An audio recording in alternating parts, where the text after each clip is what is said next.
Hi everyone, and welcome muli sa another episode ng Aling Oday's Kitchen. Gagawa tayo ngayon ng chicken biryani. And here are the following ingredients.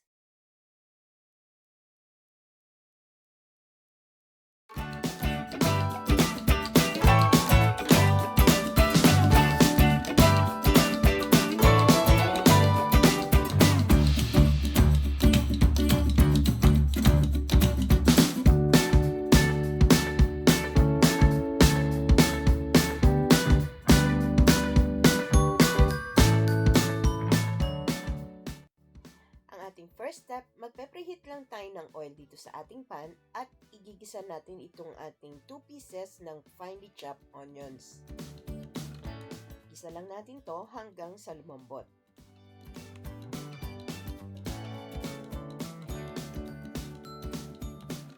Ready na yung ating onion, pwede na natin ilagay yung 5 to 6 cloves ng garlic. At continue lang natin na paggisa hanggang sa lumabas yung aroma ng ating garlic.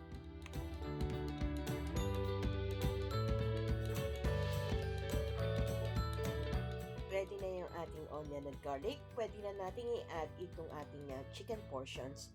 Ang ginamit ko, chicken wings.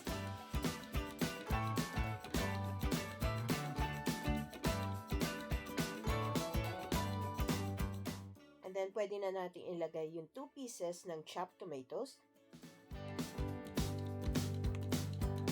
And continue lang natin ang paggisa hanggang maging light brown ang color ng ating chicken.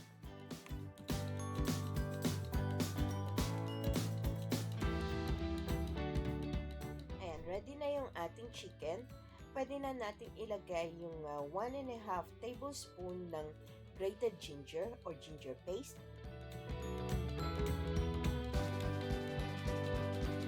At i-add ko na rin yung about half a tablespoon ng cloves, yung 1 stick ng cinnamon, yung ating half a tablespoon ng turmeric powder, at wala akong cardamom pods, ang ginamit ko yung powder. And lagay na natin yung pepper and salt to taste. Adjust nyo na lang according to your taste. Ilalagay ko na rin yung about half a teaspoon or 1 teaspoon ng chili powder. Depende sa inyo kung gaano kaanghang ang gusto nyo.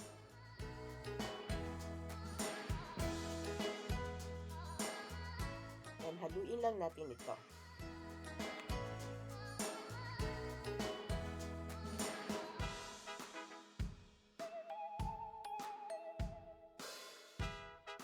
Make sure na well mix yung ating spices para pantay-pantay yung lasa. After natin ma-well mix, tatakpan lang natin to at isi-simmer natin on a low heat for about 20 minutes. Then after 20 minutes, ayan, nagluto na yung ating chicken. And this one is ready. Ta-transfer muna natin ito sa isang bowl. At isa-set aside lang muna natin ito bago tayo mag-proceed sa ating next step. Ang ating next step, the same pan, ilalagay natin yung na-cook nating basmati rice. About 1/3 muna nung ating portion ng rice. Ang ginamit ko rito is 8 cups ng cooked basmati rice.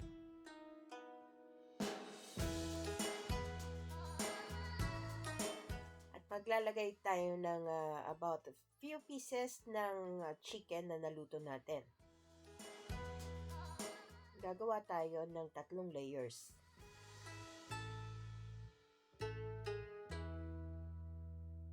Then ilalagay na natin yung round slices ng kamatis.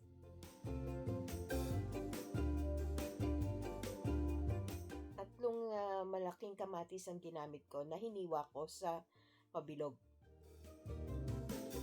And then ilalagay uli natin yung another third ng basmati rice.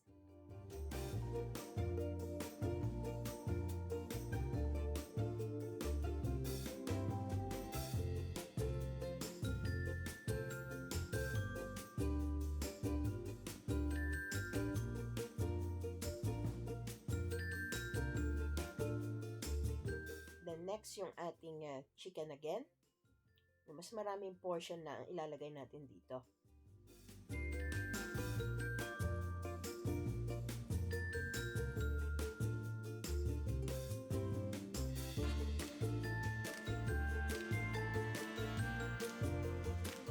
Spread out nyo lang yung chicken.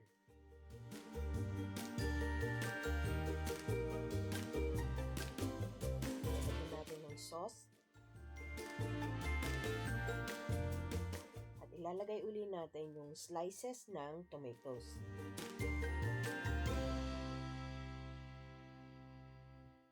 Then, ilagay na natin yung remaining rice on top.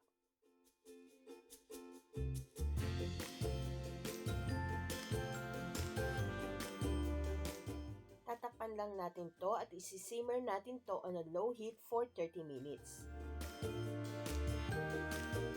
And after 30 minutes, luto na yung ating chicken biryani. Pwede na natin itong i-transfer sa ating serving bowl.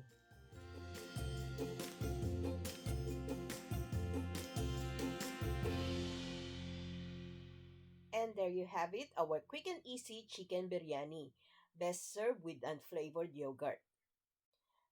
Please don't forget to subscribe and hit that bell button para lagi kayong updated tuwing mag-upload ako ng videos. Ako po si Aling Oday. Magkita-kita ulit tayo sa aking susunod na videos. Salamat! Bye! Please follow me on my Facebook page, Twitter, and Instagram.